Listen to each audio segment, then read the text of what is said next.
Welcome to Lift Your Leg. This is Monique from the Naughty Dog in Victoria, BC, author of As a Dog Thinketh. And Bill Brown from Calgary, Alberta, the Bag Lady. And Hayley Hayes from Nanaimo, BC with the Chewed Slipper. Tonight, we are discussing resource guarding. It's a topic that came up a couple of weeks ago. We mentioned it with regards to puppies, and I've wanted to talk about it more since, but neither of these two were willing participants, so I finally managed to rope them both into it. I just really hate dealing with resource guarding and separation anxiety. They're my two nemesis. I don't like it. Which I guess is probably a good reason why we should talk about it. I suppose so. I agree with you. Both of them are awful things to have to deal with.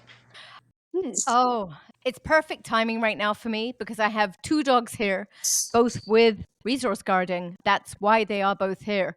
It's something I hate taking on when it truly is resource guarding. However, I'm going to say out of all the dogs that come here with it, very few of them actually have it.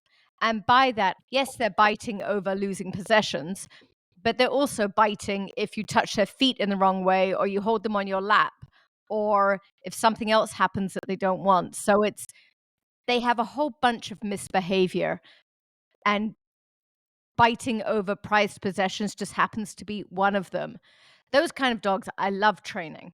They're fun, they're rewarding, you make big progress fast. Dare I say that out loud? The ones that terrify me are the good dogs that don't have a whole bunch of misbehaviors. And the biggest issue they have is they just will bite you over possession. Because the difference with it is the ones that you're dealing with that you have right now, you never really have to directly address the resource guarding. You address kind of everything else. And in turn, doesn't it just go hand in hand that they let that go? Whereas if it's just the resource guarding, it's hard to address anything else because there's not much else wrong. Exactly. With resource guarding, if it's only resource guarding, that's the battle they are going to die on. Like, they're willing to give up their life for that rabbit foot that they just found. So it's incredibly dangerous. And I am not the best trainer for it. But I'm not sure anyone is, as I say that. I'm going to say for the true resource guarders, I probably have about 65% success rate. Having said that, though, of all the dogs that come to me for resource guarding, I'm going to say 80, 90% of them, it isn't true resource guarding. So those ones have 100% success rate. But the true resource guarders, it's scary. And I think once you open Pandora's box of starting to retrain it, it's a little bit of a gamble whether you're going to win or lose.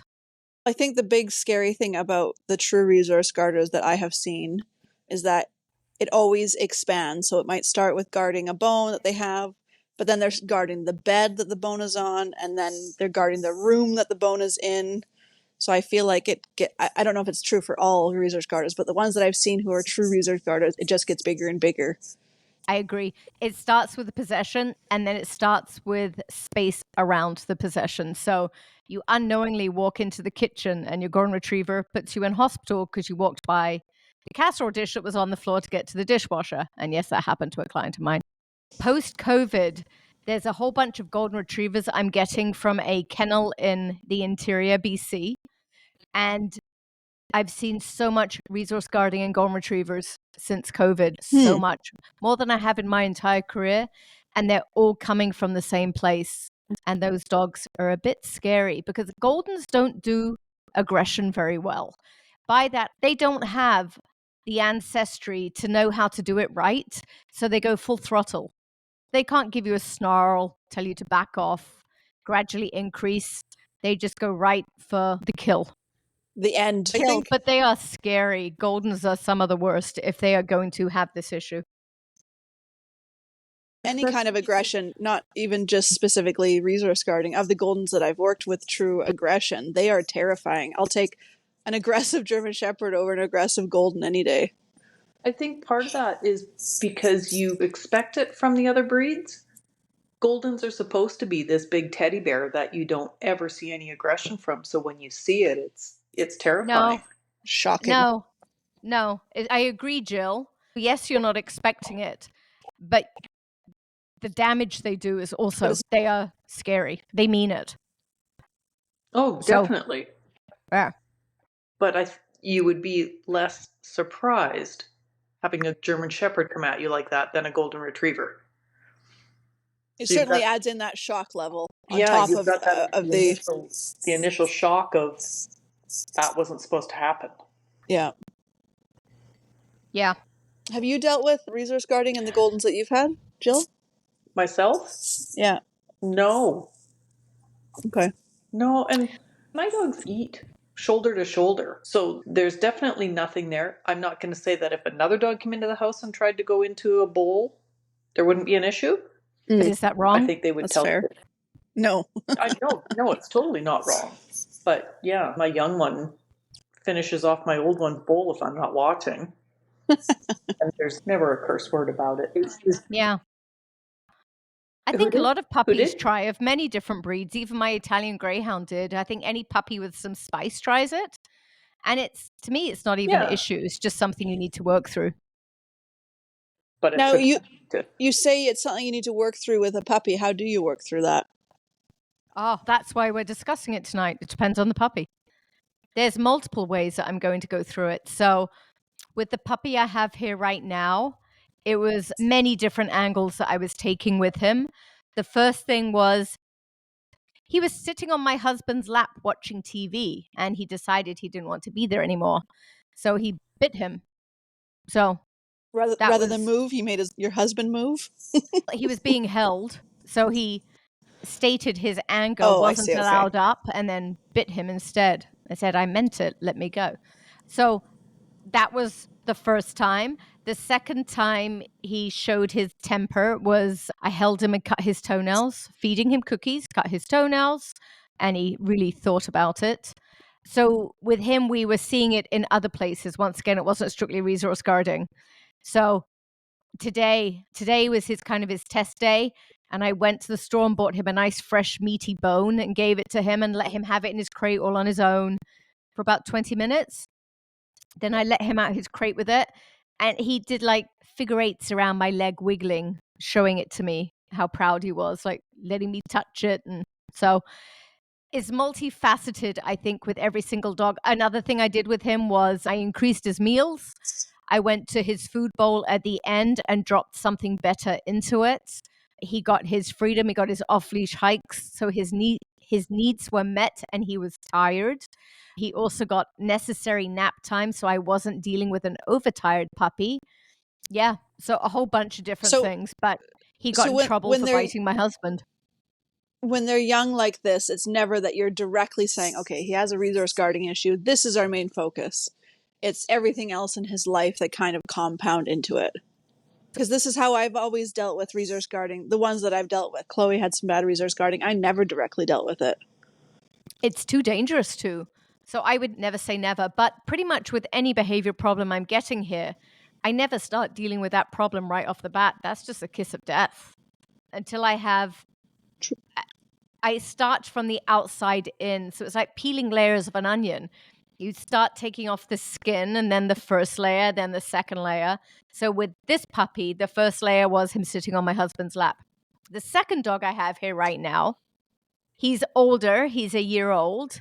And he's also here for biting someone over a possession.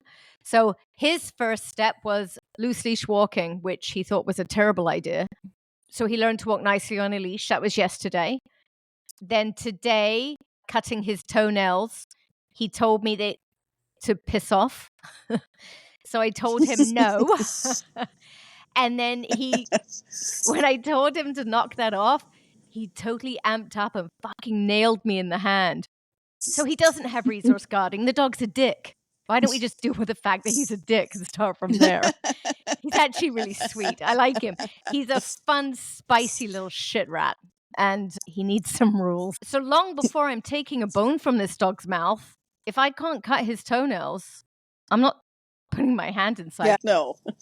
So I think with a lot of dogs, we're just rushing going there. There's so many other pieces I need to be doing with this little dog to get him where he's my partner rather than, I'm saying partner, but right now he loves me and adores me, but in this pushy, sweet way.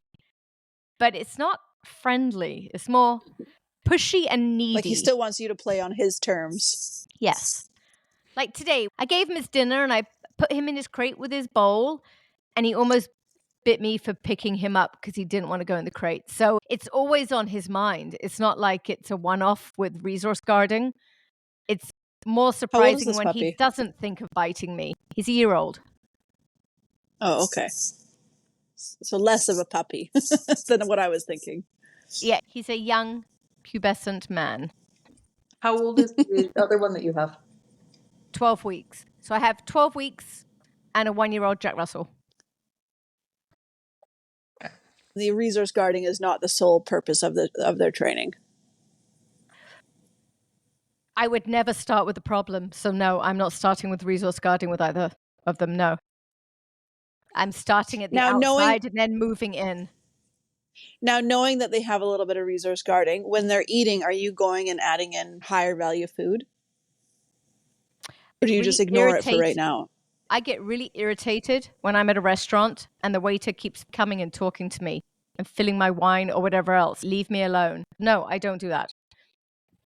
If they won't go away and they're just sitting there staring at you, watching, and then they keep coming back every time you do something, go away. No, that's fair. Yes, I'm not looking at it as me. I'm not thinking of it sitting outside their crate and adding food, but I've had a resource guarding puppy before where as he was eating and I was working in the kitchen, I would go and throw a piece of cheese in his bowl every so often. So with my puppy, I did that at the end of his meal. But I think for so many of these dogs, they're so used to people sticking their hands in the dishes and being overly enthusiastic doing these exercises that they've created probably these issues in the first place. When you told me we were going to do resource guarding, I was thinking back when I was a young kid, and it was never a thing to go and mess with the dog's food. It was if the dog is eating, like everyone just knew to leave the dog alone, let them enjoy their food. I don't know when the switch was flipped, but it seems like now it's a big thing if you need to be able to put your hands in your dog's food. And it just seems like such an odd thing because I was never taught that as a young kid. It was leave them alone. Yeah, I was taught bug the dog when she's eating and you're going to get bitten. Yeah, you might regret that decision. Yeah, leave her alone. Try and take Jill's tenderloin steak from her. You'll get a fork in the hand. Exactly. Has Monique had a fork in the hand? Fork in the hand. Dogs are just the same. Like, we shouldn't be going in there and meddling with their food. No. Do you remember the blackberries up in Port Alice? I think about that regularly. No, I can't remember, Jill. You wrote a story about it. Oh, I do. Where you went postal on those poor fishermen. You should probably explain it so that people know what we're talking about.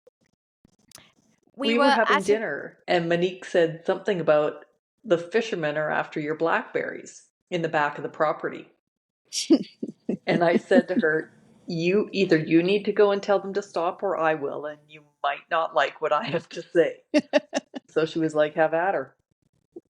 So I stuck my head over the fence and yelled at them that there was public blackberries down the road. Those ones were mine.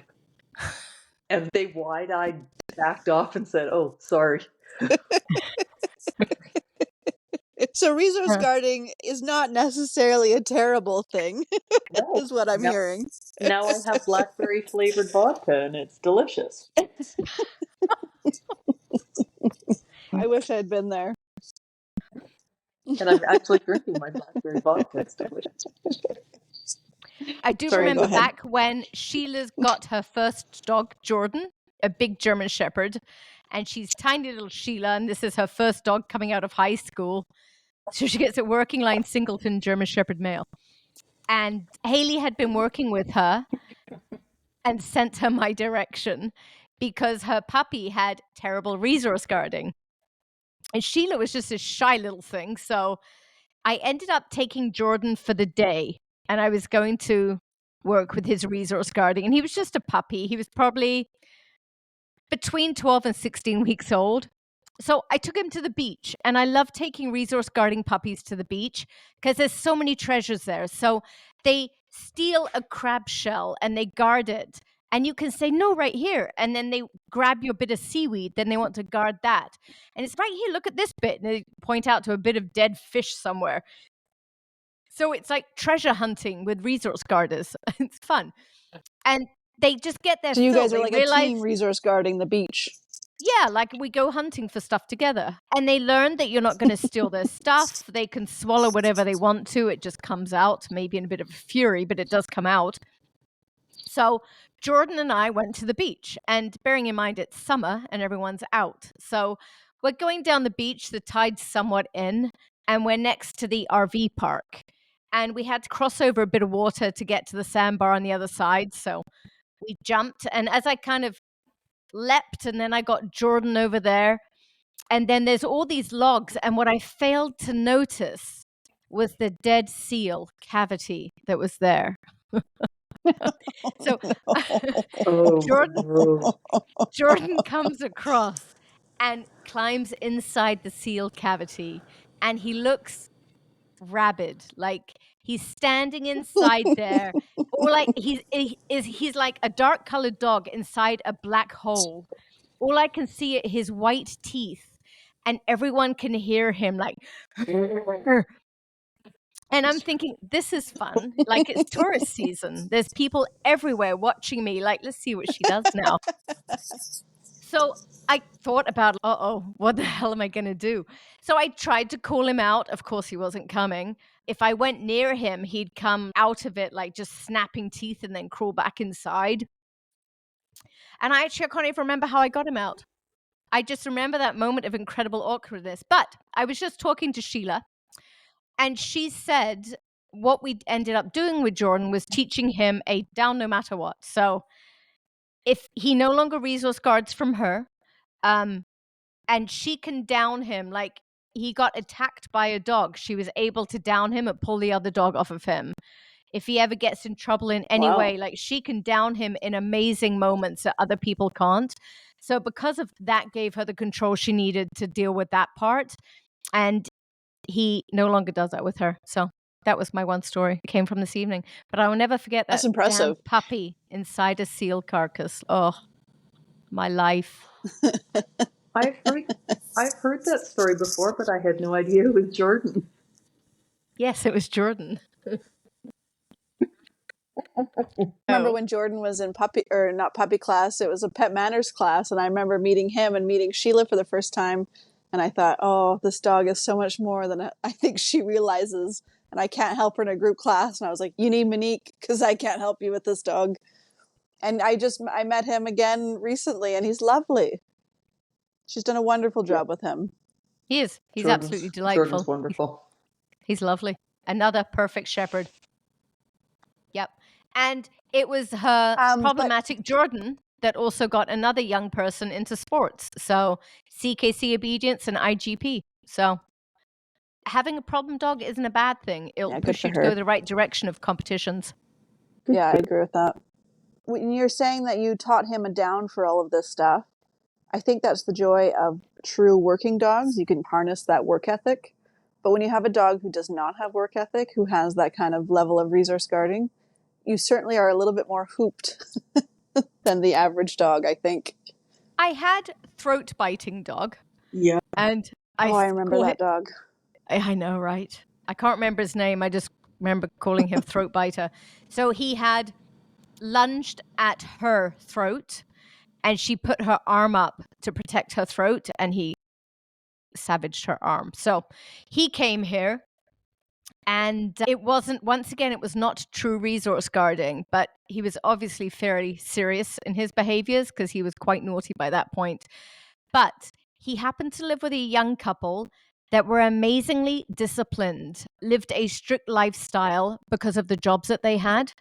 So they were the perfect people for him and loved him to no end. So with him, they were wonderful. They really were wonderful. It was a slow process. So the very first thing this dog had was we needed to rock his world a little bit because he was just a monster when he arrived. Like he would have savaged me, I think. Am I right, Hayley? Did he have aggression towards me at the Yeah. start? I can't remember. Yeah, you are. So I'm I almost remember positive he did. I phoned a dear friend who owns a boarding kennel and said, "Help, Cheryl." Dear Cheryl agreed to board him for the weekend. So he left here and he went straight to a boarding kennel where he was in lockup. So he had his chain link dog run in his little cement indoor area, and he spent the weekend there, and he had to have that to knock his world down a little bit. So from there he came back to me for the start of his board and train, and I made progress, and then he went home, and they were then able to instill rules with him. I shouldn't say rules. They actually had to reject him a little bit because he was so naughty. So they were nice to him. They were kind to him, but they snubbed him. They treated him like the young offender that he was. So then he came back to me. And eventually this dog, the resource guarding stayed. So everything faded away slightly except the resource guarding. And it was only if he found a ball that another dog had dropped. So we did the normal things like letting him carry that ball. I'm trying to trade. Yeah, that wasn't going to happen. And I remember what we did that made it go away. And that's why I love training dogs, because they're all so different. I made him sit and hold it. So hold became a command that he had to do. So he grabbed that ball and I made him sit and hold. And he had to hold it properly. And that was it. Took his fun away by adding a rule to it. That was like the last final thing that we dealt with. There was a whole bunch of stuff that we did before that. But that one lingering behavior stayed. And that was how we got rid of it. It's just taking his fun away by adding a rule to it. All of a sudden, it wasn't his idea anymore. Yep. Yeah, I remember even doing that with Reggie at Interesting. one point too. I made Reggie hold something when he refused to out.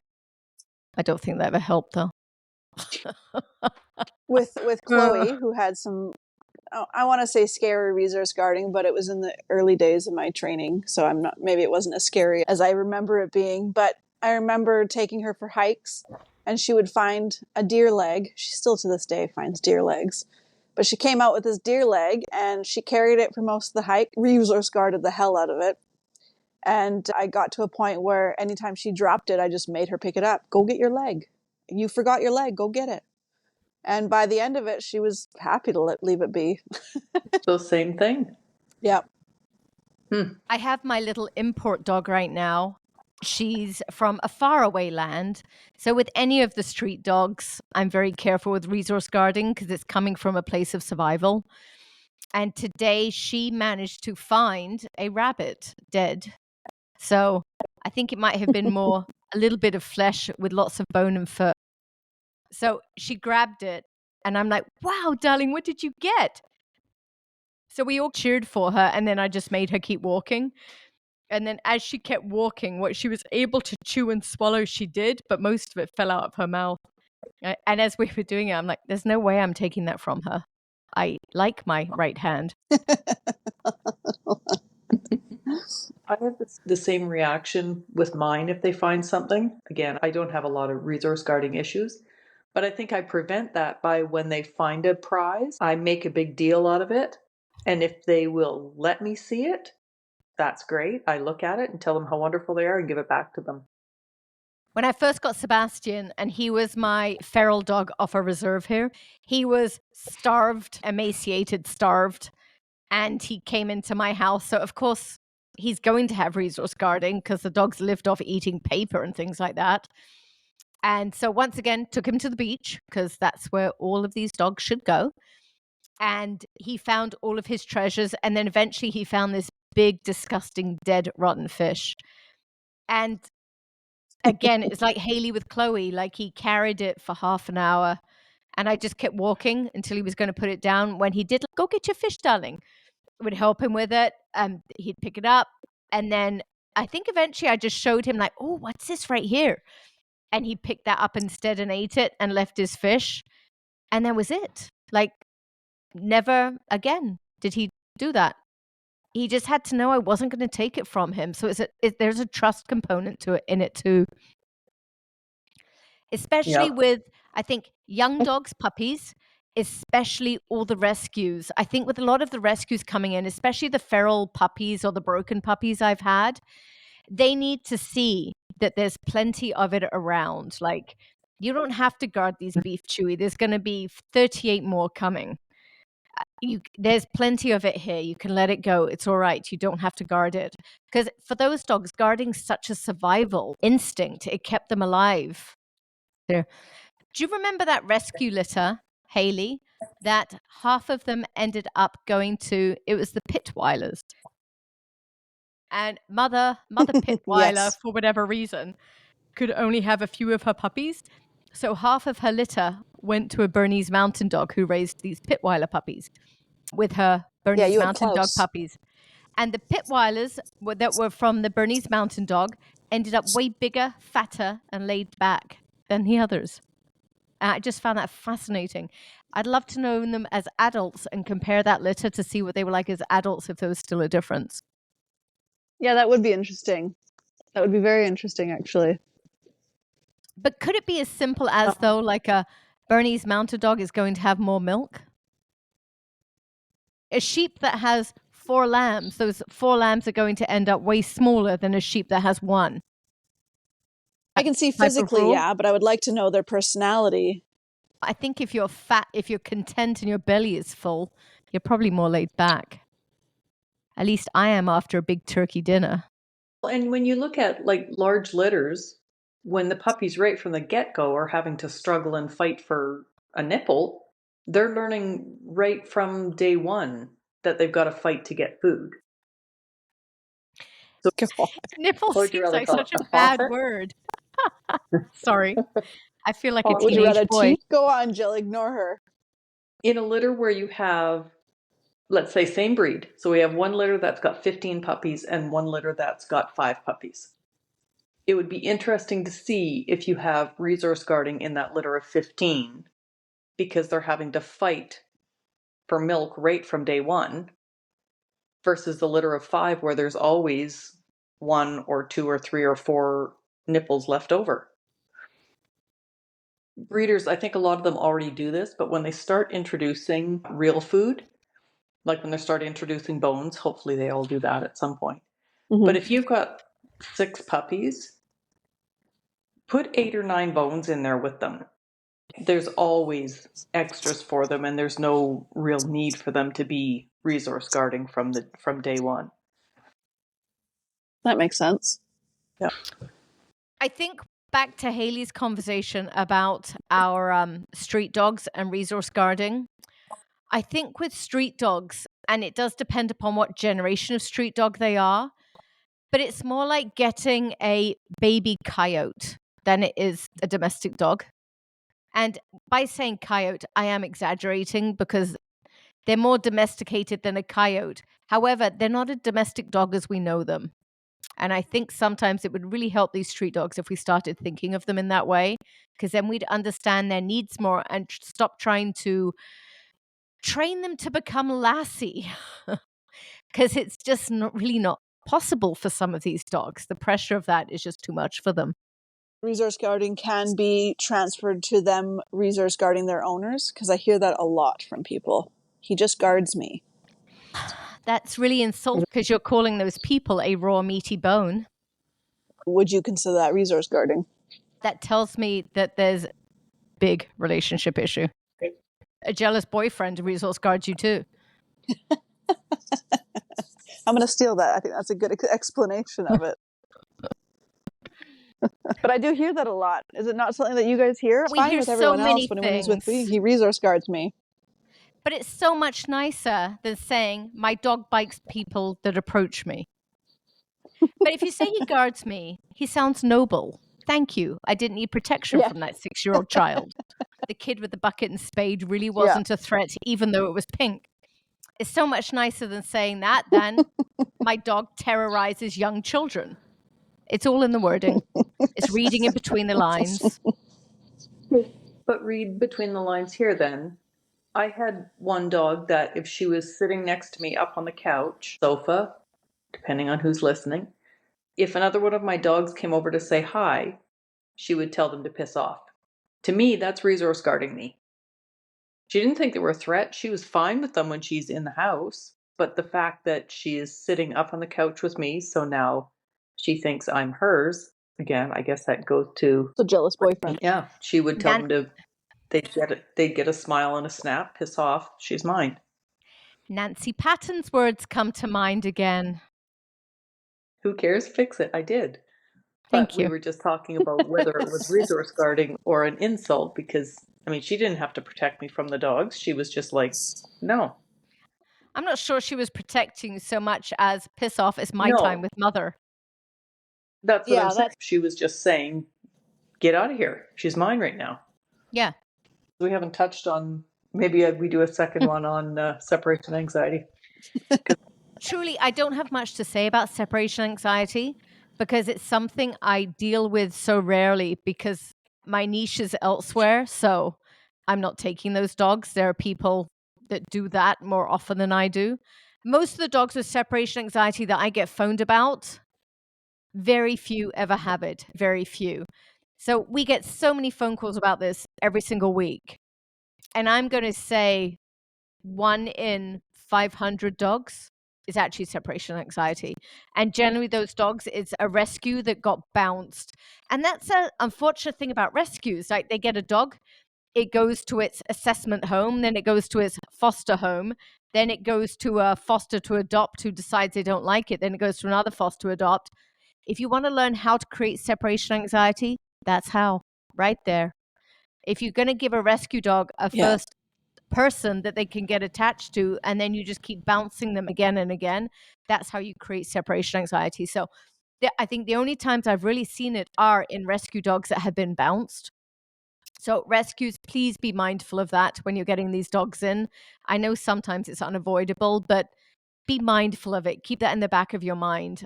That could be an outcome that will finish this dog off.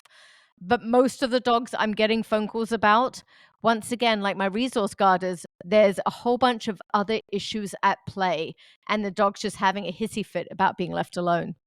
And that's a good thing. That's a really good thing because that's easy to deal with. Separation anxiety itself is not. Now, Mr. Rupert, when I got him, so Rupert was my board and train. I had the two brothers here for board and train. So I'd rotate them back and forth. And then at the end, they did a spurt together. So Rupert came and then he left. And then his brother came. And then Rupert came back. And then the two left together.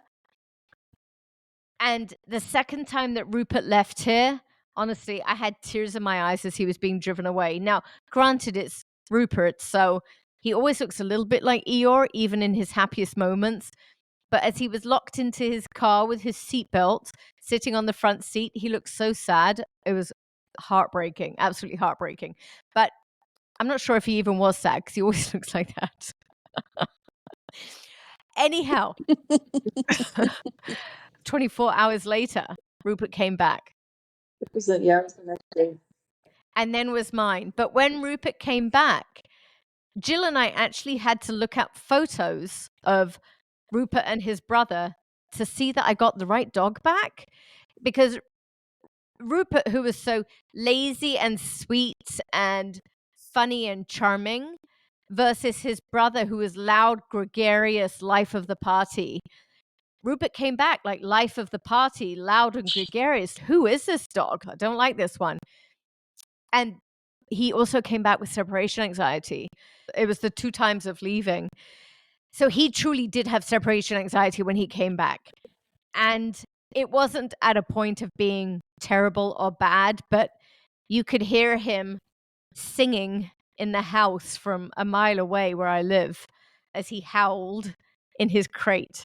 And it did just go away, but I had to be careful and methodical about making it going away, like making sure I left him in crates, making sure I left him out of the bedroom one night, periodically, like once a month, making sure he slept outside of the bedroom, that type of thing. Just letting him know that he wouldn't always be by my side and on my lap.